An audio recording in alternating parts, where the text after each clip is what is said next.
Hello guys, welcome you to Kyra classes. This is my second video of class 12th biology, chapter 1, reproduction in organisms. In today's video, we will study asexual reproduction in plants in detail. So let's start it.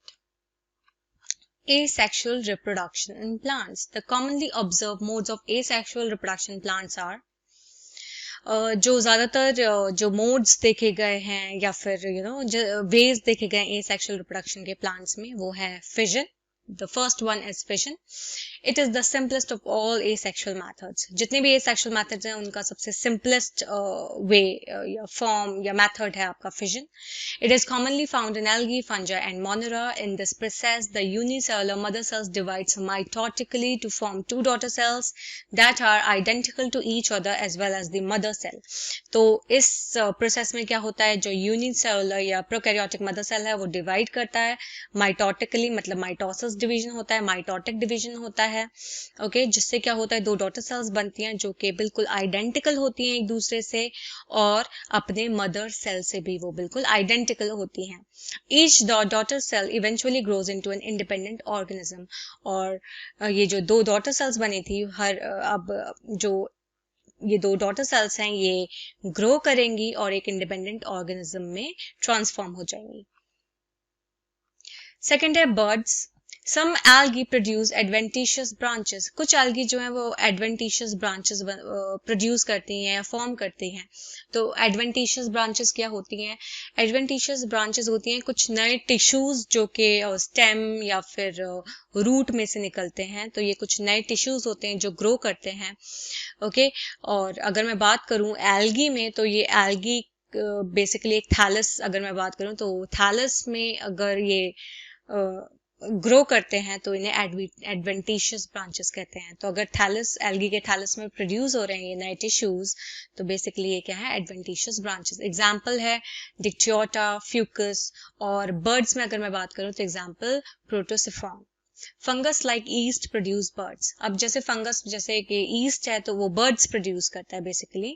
These structures are result of unequal division and are attached to the parental cell. ये जो structures हैं ये किसकी वजह से form होते हैं? Division जो है अनइक्वल होता है, बराबर का डिवीजन नहीं होता है और ये जो है पेरेंटल सेल से अटैच रहते हैं. They eventually get separated and mature into a new organism. जैसे कि मैंने एग्जाम्पल में वहां पे बताया था हाइड्रा को. ओके, तो बेसिकली ये क्या करते हैं, मैच्योर होने के बाद, डेवलप होने के बाद अपने पेरेंट सेल से अलग हो जाते हैं और एक नए ऑर्गेनिज्म में मतलब एक नया ऑर्गेनिज्म बन जाता है. Okay, Fragmentation. The vegetative thallus or hyphae break up into small segments due to mechanical pressure. जो vegetative thallus है या फिर hyphae है वो छोटे छोटे segments में टूट जाता है. किसकी वजह से? जब mechanical pressure या दबाव पड़ता है तो क्या होता है, ये जो hyphae या thallus है ये छोटे छोटे segments में टूट जाता है. Each segment is capable of growing into a new mycelium. अब जो हर एक सेगमेंट है वो उसके अंदर टेंडेंसी होती है कि वो अपने आप को एक नए माइसीलियम में ग्रो कर सके. Okay, this method is observed in some algae. ये जो मेथड है फ्रेगमेंटेशन ये कुछ एल्गी में देखा गया. एग्जांपल है यूलोथ्रेक्स, डिडोगोनियम, स्पायरोगायरा, जिग्नेमा. और कुछ फंजाई में देखा गया. Example Mucor, Rhizopus and Saprolegnia. Okay, next है आपका spore formation. Asexual reproduction takes place by variety of motile and non motile spores और कोनिडिया. तो जो एसेक्सुअल रिप्रोडक्शन है वो बहुत तरह के अलग अलग मोटाइल और नॉन मोटाइल स्पोर से भी होता है. ओके, मोटाइल मतलब ऑब्वियसली फ्लैजिला है और मूव कर रहे हैं वो स्पोर्स, और नॉन मोटाइल वो जो मूव नहीं करते हैं, स्टेशनरी हैं. Ciliated motile asexual spore called जू स्पोर्स. अच्छा, जू स्पोर्स क्या होते हैं, वो सिलिएटेड होते हैं, मतलब सीलिया प्रेजेंट है, मोटाइल हैं. ओके, सीलिया की मदद से वो मूव करेंगे इसलिए उन्हें क्या कह रहे हैं हम, मोटाइल. और बेसिकली इस एसेक्सुअल स्पोर का नाम क्या लिख दिया, जो कि सिलिएटेड मोटाइल भी है, सिलिएटेड भी है, उसका नाम है zoospores. They are produced by algae and fungi. जो जू स्पोर्स है वो कौन प्रोड्यूस करता है, एल्गी और fungi. These zoospores swim in water for some time with the help of their flagella. अब ये जो जू स्पोर्स हैं ये पानी के अंदर स्विम करते हैं फ्लैजिला की मदद से. दे letter directly develops into new independent individuals under favourable conditions. और बाद में क्या होते हैं, ये नए इंडिपेंडेंट इंडिविजुअल इंडिविजुअल्स में डायरेक्टली डेवलप हो जाते हैं, नए इंडिविजुअल्स बना लेते हैं फेवरेबल कंडीशंस के दौरान। Example Ulothrix, Chlamydomonas, Oedogonium. Terrestrial fungi have non flagellated and non motile spores. अब जो टेरेस्ट्रियल फंजाई होती हैं, जो फंगस अर्थ पे हैं, तो या फंजाई अर्थ पे हैं, वो नॉन फ्लैजिलेटेड होती हैं। इसका मतलब फ्लैजिला नहीं है तो वो मोटाइल नहीं है, इसका मतलब वो मूव नहीं कर सकती। तो उनके अंदर क्या होते हैं, नॉन मोटाइल स्पोर्स होते हैं। ये जो स्पोर्स होते हैं लाइट और ड्राई होते हैं। They are also provided with a tough coat and are well adapted for dispersal by wind. और इनके पास एक टफ कोट होता है और ये बहुत अच्छे खासे मतलब अच्छे तरीके से अडेप्टेड होते हैं डिस्पर्सल बाय विंड, मतलब विंड से बहुत आसानी से डिस्पर्स हो जाते हैं। Example Penicillium Aspergillus. The structure bearing true spores is the sporangium. अब जो स्ट्रक्चर अगर मैं कहूँ या सैक लाइक स्ट्रक्चर जिसमें ट्रू स्पोर्स हैं, उन्हें मैं कहती हूँ स्पोरेंजियम।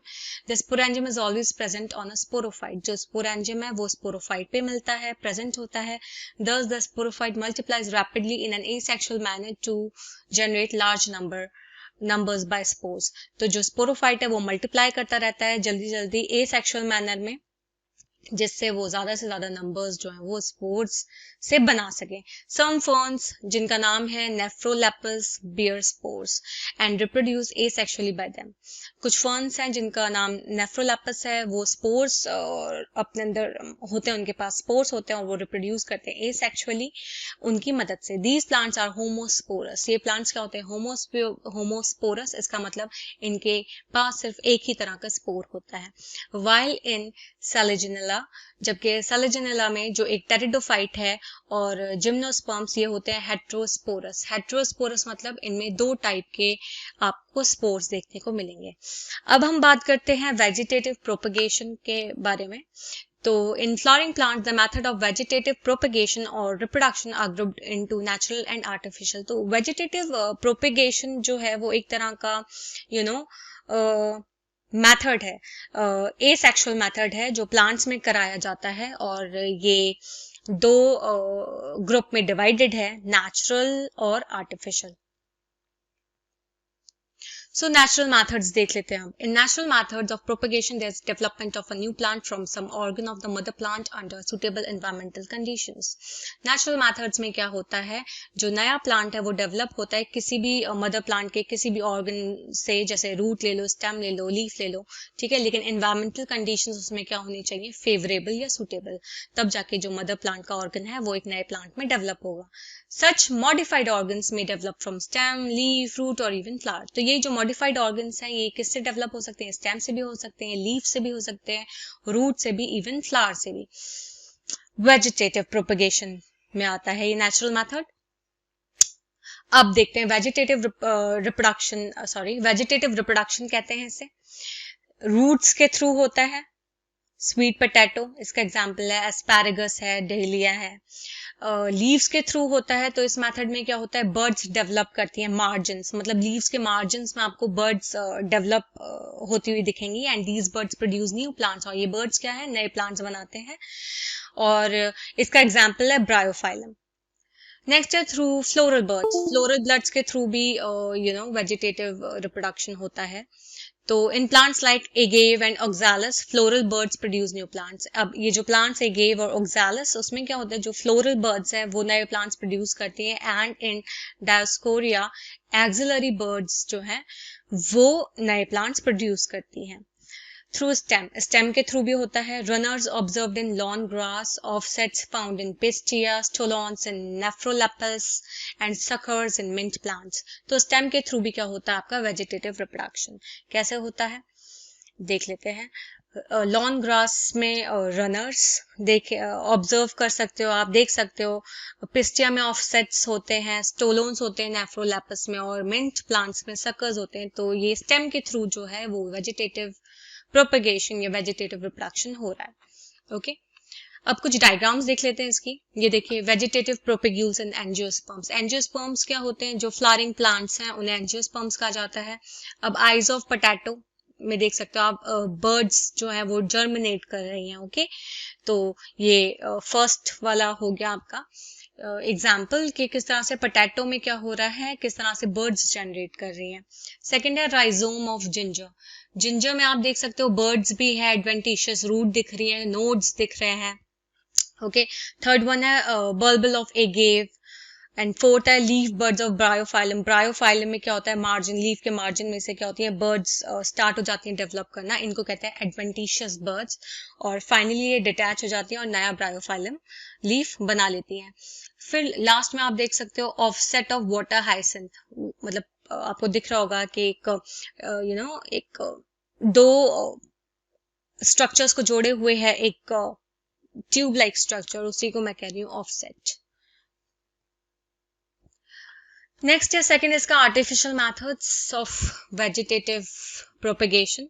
तो आर्टिफिशियल मैथड से भी वेजिटेटिव प्रोपेगेशन कह सकते हैं, वेजिटेटिव रिप्रोडक्शन कह सकते हैं. The methods are developed for artificial vegetative propagation in which some part of the plant organ is utilized for obtaining a new complete plant. तो इस मेथड में क्या करते हैं कि कोई भी एक प्लांट का ऑर्गन या कुछ पार्ट जो है वो प्लांट ऑर्गन से ले लिया जाता है और उसको यूज करते हैं जिससे एक नया कंप्लीट प्लांट हम बना सकें. Amongst them the most common methods are cutting, layering and grafting. इनमें से सबसे ज्यादा कॉमन मेथड्स जो है वो है कटिंग, लेयरिंग और ग्राफ्टिंग. तो अब हम डिटेल में पढ़ लेते हैं कि कटिंग क्या होता है, लेयरिंग क्या होता है और ग्राफ्टिंग क्या होता है. तो फर्स्ट है cutting. Cut pieces of root when planted in moist soil leads to the artificial inducement and development of adventitious roots.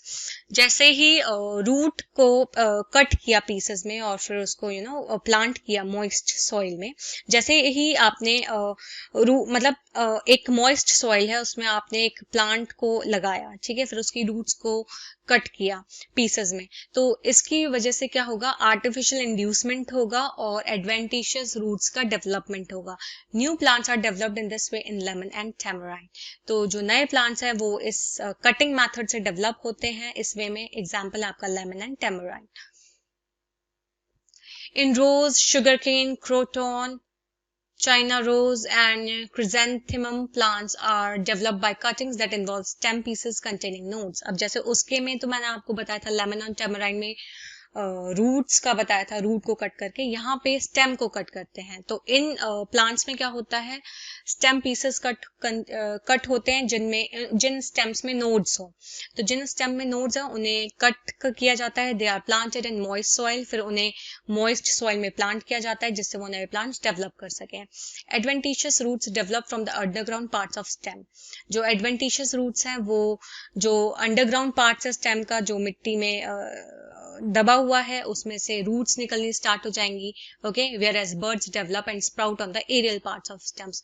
जबकि जो बर्ड्स और स्प्राउट हैं वो जो एरियल पार्ट्स हैं, मतलब जमीन के ऊपर वाले पार्ट्स हैं, ओके, जो हवा में जो पार्ट्स हैं, या तो उसमें क्या होगा आपका, ये बर्ड्स जो है और स्प्राउट जो है वो स्टेम पे डेवलप होना स्टार्ट कर देंगी. The plants are developed is called a cutting. अब जो प्लांट्स डेवलप्ड हुए हैं, ठीक है, इन्हें कटिंग कहते हैं. Later these cuttings are transplanted in proper places. अब इन्हीं कटिंग्स को फिर ट्रांसप्लांट किया जाता है प्रॉपर या सुटेबल प्लेसेस पे. सेकेंड है layering. This method is employed in the cultivation of rose, lemon, grape, hibiscus and jasmine. इस मेथड को, लेयरिंग मेथड को किसमें किया जाता है, रोज के कल्टिवेशन में, लेमन, ग्रेप, हिबिस्कस और जैस्मिन में. The lower branches of the plants are bent and covered with soil in such a way that the tip of the branch remains outside the soil and the middle portion is buried inside the soil. तो इस layering method में क्या होता है, जो lower branches हैं plants की, उन्हें बेंट कर देते हैं, उन्हें मोड़ देते हैं और बेंड करके उन्हें मिट्टी से कवर कर देते हैं. इस ढंग में जो ब्रांच का जो टिप है वो सॉइल के बाहर रहे और जो मिडिल पोर्शन है ब्रांच का वो सॉइल के अंदर दबा रहे. ओके. Adventitious roots will develop from this buried region. अब जो मिट्टी में दबा हुआ पार्ट है उससे एडवेंटिशियस रूट्स डेवलप होना स्टार्ट करती हैं प्लांट स्टेम की. At that time this branch is cut. और इसी टाइम पे क्या करते हैं, ब्रांच को कट कर दिया जाता है और जो अब ये डेवलप हो चुका है तो ऑब्वियसली अब ये जो पेरेंट प्लांट है उससे अलग हो जाता है. तो इसकी मदद से एक नया प्लांट जो है वो ऑब्टेन या फिर मिल जाता है. थर्ड है grafting. Grafting is practiced in plants which have difficulty in establishing roots or generally have a weak root system. Grafting उन plants में किया जाता है जिनमें roots जो हैं वो उन्हें establish होने में difficulty होती है और जिनका बहुत वीक होता है रूट सिस्टम, तो वहां पे क्या होता है grafting. In this method two plants of the same or different kinds are joined together. तो ग्राफ्टिंग में क्या होता है, दो प्लांट्स जो हैं वो एक जैसे भी हो सकते हैं और अलग तरीके के भी हो सकते हैं, तो उन्हें आपस में जोड़ा जाता है. This is achieved by bringing the tissues of the two plants in direct contact with each other. और ये कैसे करते हैं, ये दो प्लांट्स के टिश्यूज को एक साथ लाते हैं, एक दूसरे के कांटेक्ट में लाते हैं टिश्यूज को दो प्लांट से, और डायरेक्ट कांटेक्ट में लाते हैं एक दूसरे के, तो जिससे ग्राफ्टिंग हो सके. The meristematic tissue of both plants divide and multiply and eventually the cells of each plant fuse together. अब मेरिस्टेमेटिक टिश्यू क्या होता है, जो डिवाइड करता है टिश्यू. ओके, तो जो मेरिस्टेमेटिक टिश्यू है दोनों प्लांट्स का, क्योंकि दो अलग अलग प्लांट से या एक जैसे प्लांट से मैं टिश्यूज ला रही हूँ, तो वो टिश्यूज क्या है, मेरिस्टेमेटिक है. मेरिस्टेमेटिक मतलब वो डिवाइड करेंगे, मल्टीप्लाई करेंगे और इवेंचुअली जो सेल्स हैं जो दोनों प्लांट का, वो एक दूसरे से क्या हो जाएगा, फ्यूज हो जाएगा, मिल जाएगा या जुड़ जाएगा. The rooted plant is called stock plant. जो रूटेड प्लांट है उसे कहते हैं stock plant. Okay, the plant which is being grafted on it is called scion. जिस प्लांट को ग्राफ्ट करना है उस पर, रूटेड प्लांट पर या स्टॉक प्लांट पर, उसे कहते हैं scion. A plant possessing higher and desirable characters selected as scion. तो जिस प्लांट में ज्यादा और डिजायरेबल कैरेक्टर्स या जो कैरेक्टर्स हम चाहते हैं अगर वो उस प्लांट में है, तो उसे हम सिलेक्ट करते हैं स्कियोन की तरह. ठीक है, जिसे ग्राफ्ट करना है. Okay, The stock is usually a strong, sturdy and hardy variety. जबकि स्टॉक क्या होता है, स्ट्रॉन्ग, स्टडी और हार्ड वैरायटी का होता है. एग्जाम्पल इसमें mango, apple, pear, citrus, guava, litchi and many other fruit. Okay, yielding plants are thus obtained and maintained. तो जो प्लांट्स हैं वो इस तरीके से ऑब्टेन होते हैं, ये वाले प्लांट्स, और इनकी यील्डिंग बढ़ती है और ये मेंटेन्ड होते हैं. ग्राफ्टिंग में be of different types. Grafting अलग अलग टाइप से होती है, अलग अलग टाइप की होती है, namely bud grafting, side grafting and tongue grafting, wedge grafting and crown grafting, depending on the methods of uniting the two parts. अब आप दो पार्ट्स को कैसे जोड़ रहे हो, ओके, किस मेथड, जो मेथड्स हैं उन्हें दोनों पार्ट्स को जोड़ने के लिए, तो उन मेथड्स के बेसिस पे जो है ग्राफ्टिंग अलग अलग टाइप्स की हो सकती है. जैसे नाम दिया मैं, bud grafting, side grafting, tongue grafting, wedge grafting, crown grafting. Okay, तो ये जो है ये ग्राफ्टिंग के नाम है जो कि किसके बेसिस पे है, ये डिपेंडिंग मतलब डिपेंड करते हैं कि जो मेथड्स यूज हो रहे हैं उन दो पार्ट्स को यूनाइट या जोड़ने में, तो किस तरह से वो मेथड्स यूज हो रहे हैं, तो उसके उन मेथड्स के बेसिस पे या उन मेथड्स पे डिपेंड करके ये नाम रखे गए हैं ग्राफ्टिंग के. ओके, अब हम देखते हैं सिग्निफिकेंस ऑफ वेजिटेटिव प्रोपगेशन. क्या सिग्निफिकेंस या क्या इंपॉर्टेंस है वेजिटेटिव रिप्रोडक्शन का. तो first, vegetative reproduction is an ideal method of reproduction plants where we wish to retain parental traits. अगर हमें पेरेंटल ट्रेट्स को रिटेन करना है, मतलब रखना है, तो इसके लिए वेजिटेटिव रिप्रोडक्शन एक आइडियल मेथड है. Second, it is ideal for plants with less efficient sexual reproduction. ये उन प्लांट्स के लिए भी आइडियल है जिनमें सेक्सुअल रिप्रोडक्शन जो है वो लेस एफिशिएंट हो, स्मॉल सीड्स हो या लॉन्ग सीड डोरमेंसी हो. सीड डोरमेंसी क्या होता है कि फेवरेबल कंडीशन, एनवायरनमेंट की अगर फेवरेबल कंडीशंस भी हैं तब भी क्या होता है, सीड्स जो है वो जर्मिनेट नहीं हो पाती हैं, तो उसे मैं कहती हूँ seed dormancy. Seeds are not able to germinate. Okay, अगर ऐसी कंडीशन है तो भी क्या होता है, वेजिटेटिव रिप्रोडक्शन या प्रोपगेशन हम यूज करते हैं. पुअर सीड वायबिलिटी है, अगर पुअर सीड वायबिलिटी है, can also be multiplied easily through this method. Vegetative reproduction is useful in obtaining disease free plants. अब वेजिटेटिव रिप्रोडक्शन की मदद से हम डिजीज फ्री प्लांट्स को भी ऑब्टेन कर सकते हैं. तो मतलब प्लांट्स में कोई भी डिजीज नहीं मिलेगा, वो डिजीज फ्री होंगे. लास्ट है, grafting can be used to bring together the desired characters from two plants. और ग्राफ्टिंग जो है वो जो हमारे डिजायर्ड कैरेक्टर्स हैं दो प्लांट्स, मतलब सपोज एक प्लांट से मुझे ये वाला कैरेक्टर चाहिए, दूसरे प्लांट से मुझे ये वाला कैरेक्टर, दूसरा कैरेक्टर चाहिए। तो डिजायर्ड कैरेक्टर्स को भी मैं आपस में लाने के लिए ग्राफ्टिंग की मदद से मैं उन दोनों कैरेक्टर्स को, डिजायर्ड कैरेक्टर्स को आपस में जोड़ सकते हैं। तो दो प्लांट से जब डिजायर्ड कैरेक्टर्स आपस में लाए जाएं और जोड़े जाएं तो वो ग्राफ्टिंग के थ्रू क्या हो सकता है, मुमकिन है, पॉसिबल है। ओके, सो आज की वीडियो में ए सेक्सुअल रिप्रोडक्शन इन प्लांट्स हमारा पूरा हो चुका है। आई होप आपको ये वीडियो समझ में आई हो। कोई भी डाउट, क्वेरी, सजेशन कुछ भी हो तो प्लीज मुझे कमेंट बॉक्स में जरूर बताइए। Thank you for watching and please subscribe my channel for more videos. Thank you.